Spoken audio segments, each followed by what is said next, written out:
I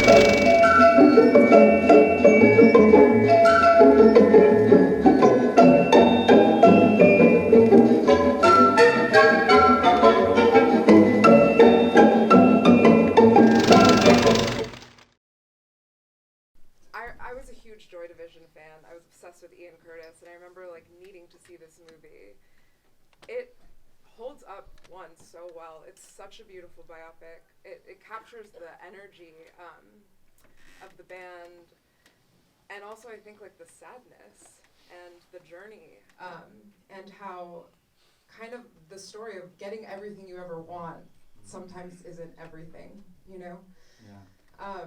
So I'm curious, what drew you to this story? Did you have that same like love and passion for Joy Division that so many of us have in our youth? And I'm kind of curious about your journey to this.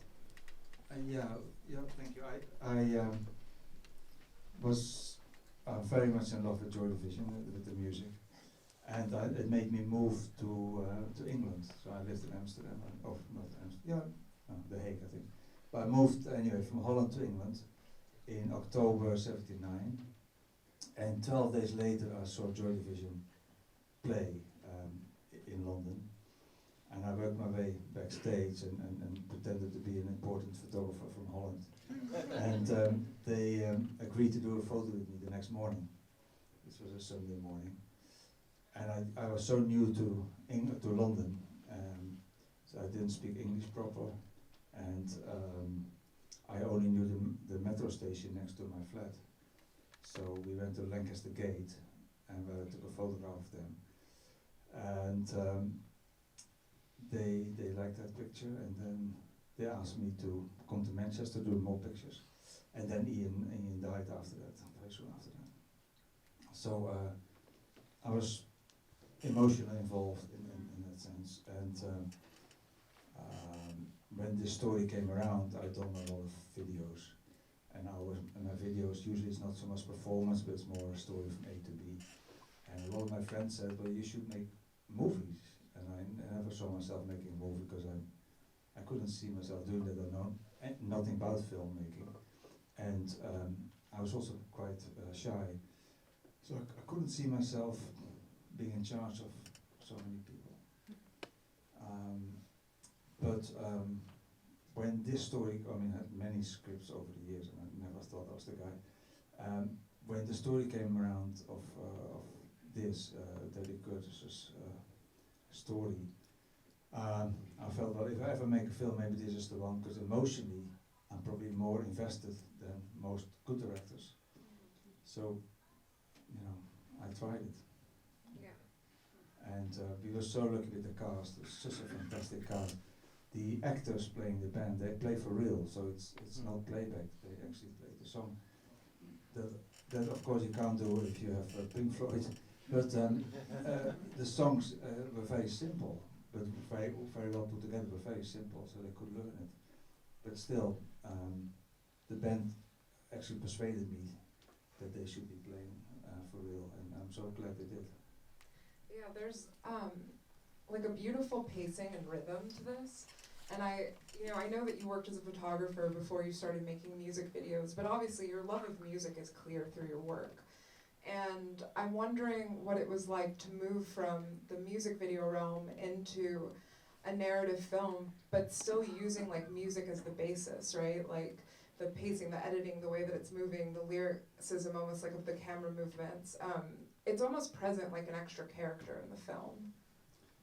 I think, I still take photographs. I always will take photographs. I love that. But music videos, if you have a good song, you can almost put any kind of visuals to it. Whereas with a movie, you have to make a story that holds your emotion, and the music can help you. It's different. And how involved was Debbie Curtis on this film with you? Was she very involved in the writing of it, or did she have her approval? Well, it was a bit of a funny situation.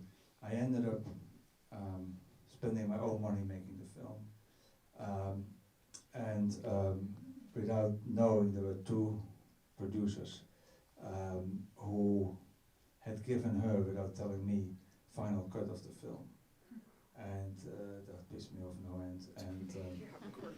because it's my money, and of course she wanted her story, and she didn't want Annick in there. You know, I mean, that's everything is understandable, but that's not the story I wanted to film. So I managed to, halfway through the film, when I discovered it, I had a discussion with her, and I said, well, I'm going to stop right now if you don't give me that back, because I'm not an idiot. I can't make a film. I mortgaged my home and everything at the time to make a sweet film about the book. So I maybe not on speaking terms, but I haven't read the book. Did you read the book to prepare for this? I did. I can't remember what I thought. Yeah, but I feel like that's what's so interesting about his life. Like it's not a sweet life. It's so complex, right? And I feel like you really capture the complexity of his own life, and I almost feel like the choice to shoot in black and white kind of highlights that. It's almost like there's a lack of joy and color from his life. Was that partly the reason? Possibly, but also the way I thought back about that period, the late 70s, early 80s in England, for me it was just a great country. You know, and I was also, I looked at life a little bit in black terms, not so much white, but black terms. So yeah, my memory of that was like this. So I thought, well, I should have been black and white. That's how I remember Joy Division. And also in my photographs, I never took a color picture of them. So it's always black and white, because in those days, of course, it was pre-digital photography. So you had to put a film in your camera, and you decided in advance if you put color in or black and white. And there were no magazines printed in color that would publish about Joy Division. So you would shoot them in black and white, otherwise, you know, that's your market in a way is black and white. Until Ian died, and then they had a hit. But then the color magazines would write about them. That's how stupid that was. Yeah. And I feel like, you know, it's really difficult, I think, sometimes tackling like a biopic, like about a person that lived, that's been recorded and documented. Sam Riley gives such an incredible performance. Like, I feel like he really captures like the ethos of Ian. And so I'm wondering, like, what was your relationship with your actors on set? What were you consuming in order to prepare them for these roles? Like, what was that experience like for you? Well, I tried to encourage them to be as good as they could be. I had no idea what you do as a director, apart from getting something on film. And Sam was not in such a great situation, so the film for him was a way out of his situation. So he gave it everything, and then some, I think. But now, when I think of Ian Curtis, I think of this Ian Curtis, because that was much closer to me in a way than the two times that I met Ian Curtis. So that's interesting. He really become that person to me, and in reality, he married Annick. He married Alexander Maria Lara, the actress that plays Annick. So it was a beautiful thing for him. You know, he fell in love during the making of the film, and she too. And yeah, I just have good memories. I wanted a very grey film. I wanted clouds and everything. There was the one summer that England was sunny. So the bits outside are very sunny. This I think is really good for the film. Now I know this is a 35mm print, but I don't know, it must be. It's not how I remember it. I think it's very bleached. I think over the years maybe. Yeah. I don't know what happened to it. So I think if you ever want to look back, look at on a DVD, because there's a lot of tonality missing at the moment, unfortunately. But yeah, I think that Ian Curtis's writing was essential for the film. It starts with his words and ends with his words. Samantha Morton was the only actress I knew, because I'd done a YouTube video once with her in it. And she always said to me, well, if you want to work with me, just to let me know.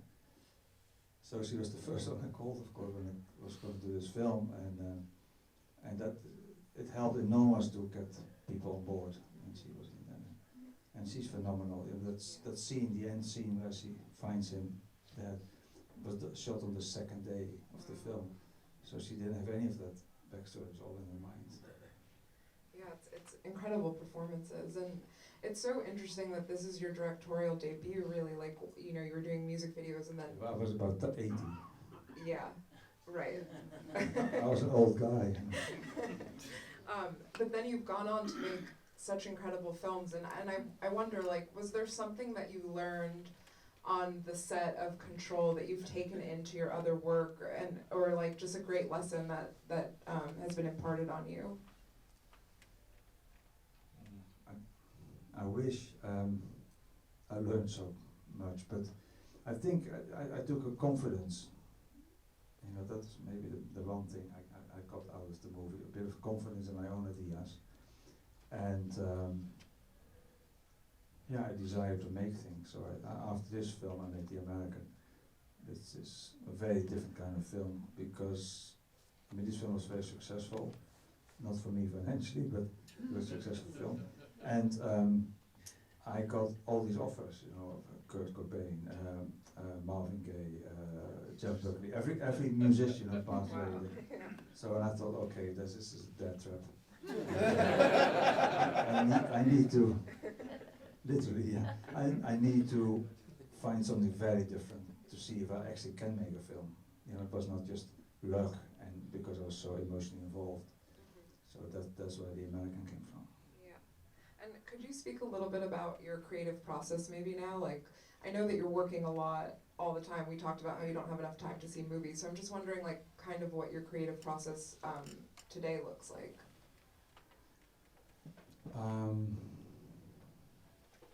Well, I'm prepping another film, which I hope to shoot in October. So I'm reading and I'm trying to cast, and I'm doing that amongst 20 other things I'm doing. So you always feel like you're behind, and I don't know how much I learn from the movies I've made into this one, apart from that, in the end, somehow it happens. You know?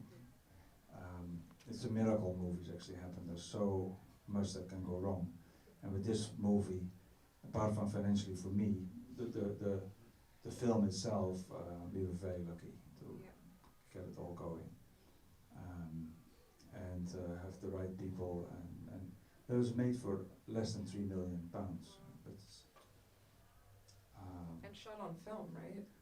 Yeah, shot film. I have to say it was shot on color film, because I did these tests with black and white film, and it was so grainy. Now, if you know my pictures, I love grain, but when it always moves, then that takes your eye there. So I didn't want that, and when we tried color film transferred to black and white, we seemed to have much more control over, no pun intended, over the film. Yeah. And we're here tonight because you have a new film opening at Film Forum tomorrow. Do you want to speak a little bit about that project? Absolutely. It's a documentary, which is new for me, and the subject is Aubrey Paul Powell, who sits here, and it's about Hypnosis, the design group who made these incredible record sleeves in the late 60s and 70s for Pink Floyd, Led Zeppelin, Peter Gabriel, Paul McCartney, Tennessee, actually you name it. We've only touched, I think, the surface of the record sleeves there, but they're standout designs, and they're connected to albums that became very big. So we all know these images, and they made record sleeves an art form. And of course, the importance of record sleeves is diminished in the 80s when you got the DVD and then you got small things on your phone in the end. Although people buy vinyl again, I think the importance of vinyl won't go back. But this was the period that was really, really important, at least for me and for music. And we have this story. There are two people, Paul, who's here. I'm happy you're here, Paul. And Storm unfortunately passed away before we started the film. but he's definitely represented in the film. And we did interviews with all the living Pink Floyd guys, Robert Plant, Jimmy Page, Paul McCartney, even somebody from Tennessee, I forgot his name, and pardon? Graham Goldman, thank you. Who else did we? Noel Gallagher. Peter Gabriel, yeah, and Noel Gallagher is an outsider, and Peter Seville is an outsider, and a few other people. But it's a fun documentary, I like to think. Yeah, amazing. Well, you can see it's opening at Film Forum starting tomorrow. I'd love to open it up to questions from the audience. They all came to Cannes when we had the show in Cannes, and yeah, I think they really loved it. They were emotional about it, and you know, I think we still have very good relations there. But the band themselves fell a little apart, of course, with Hookie doing his own thing. There's a little bit of music in there that Bernard with myself created, and then Hookie and Stephen played on that again. They were already so not on speaking terms that Bernard wouldn't go into the studio with Hookie anymore. But I did, so I was part of it.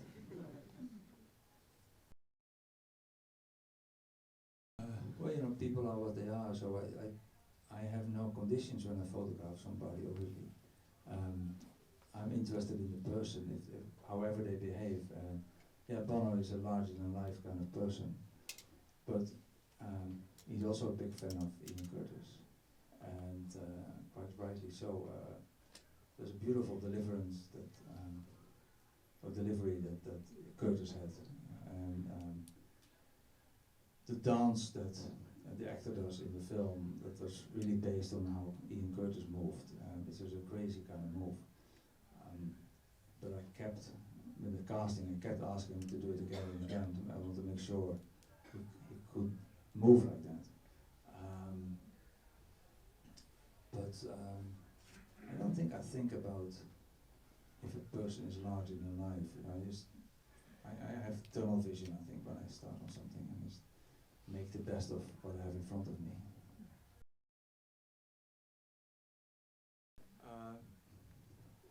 Well, I want to be suggestive and dramatic, I think. Didn't want to show how it happened, but very early on when they just moved to the house, early in the film, you see how she erects up that thing with the washing on it. So you have an idea of how that machine, or how these things worked. I never saw these things in Holland, but in England, people had those in the small houses, had a rack where they could pull it up, so it was not in the way for the drying of the clothes. So it's suggestive and dramatic. I mean, it was used to dramatic effect, the sound as well and everything. But I shot very little, I knew exactly what I wanted to shoot. Sorry. I like to leave it at that. I did give it everything, as did they. Because I thought I'd probably have one chance of ever making a film, and because I put my own money into it, because there was no money. I think I was heavily invested, emotionally as well as financially, to work on it. And I had a DP from Germany that I'd done some videos with, so we had a good communication. That was great. Obviously, we wanted to film in Manchester, but Manchester City Council wouldn't help us. So we filmed in Nottingham. They're very similar in build, but the house in Macclesfield where Ian walks from out of his home and goes to his workplace, these were real. The home was real, the workplace was real, so there was the real walk that he had. And it was such a small house that the interior actually we rebuilt in a studio, about 50% larger, because you couldn't get a camera in that house. Because it's on a corner, so it's like a piece of cake where you slice. And so that was studio, the interior.